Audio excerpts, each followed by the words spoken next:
तर नमस्कार मित्रांनो, माझं नाव आहे फार्मा बॉय आणि मी एक फार्मासिस्ट आहे. आजचा व्हिडिओ असणार आहे एक्सपायर औषधांबद्दल.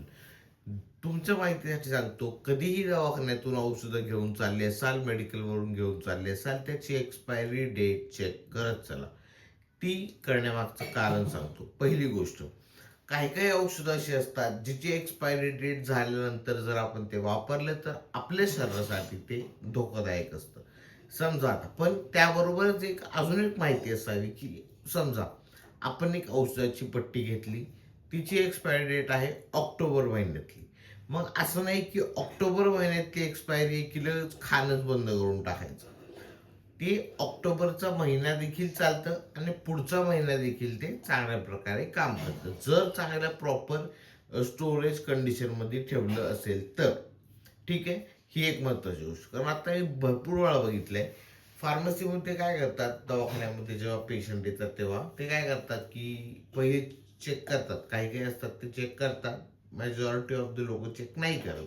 तर भरपूर सारे चेक करतात आणि म्हणतात की याची एक्सपायरी आता आत्ताच आत्ता एक पेशंट आलता, तो म्हणलं की याची एक्सपायरी ऑक्टोबरची आहे.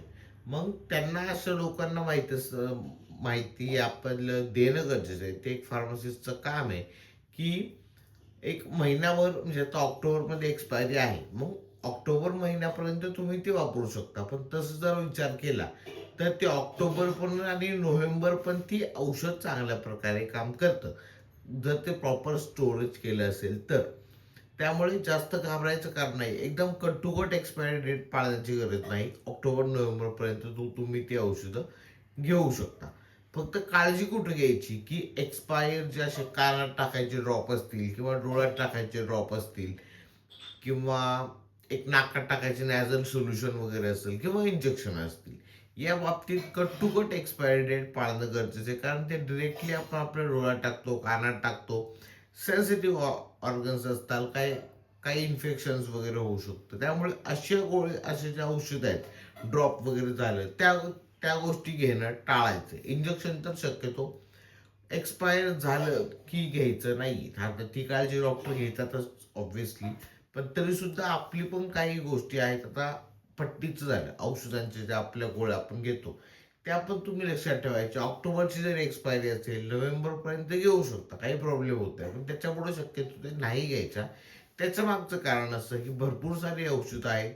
आता समजा आपण एक तापाची गोळी घेतली 500 पॉवरची, तर एक्सपायरी डेट जर निघून गेली असेल तर होतं काय नक्की त्यामध्ये की त्याची थोडी पॉवर कमी होते, बस एवढंच होतं. जर प्रॉपर स्टोरेज केलं असेल तर फक्त पॉवर कमी होते.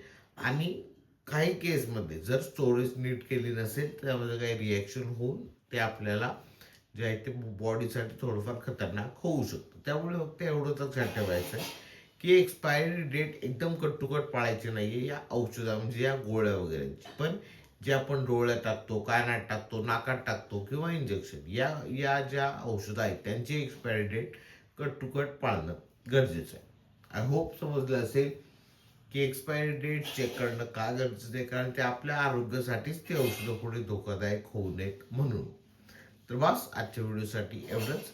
ज्यांना कोणला ही माहिती तुम्हाला वाटतंय की देण्याची गरज आहे, त्यांच्यापर्यंत नक्कीच हा व्हिडिओ शेअर करा. आजच्या व्हिडिओसाठी एवढंच. भेटूया पुढच्या व्हिडिओमध्ये. तोपर्यंत धन्यवाद.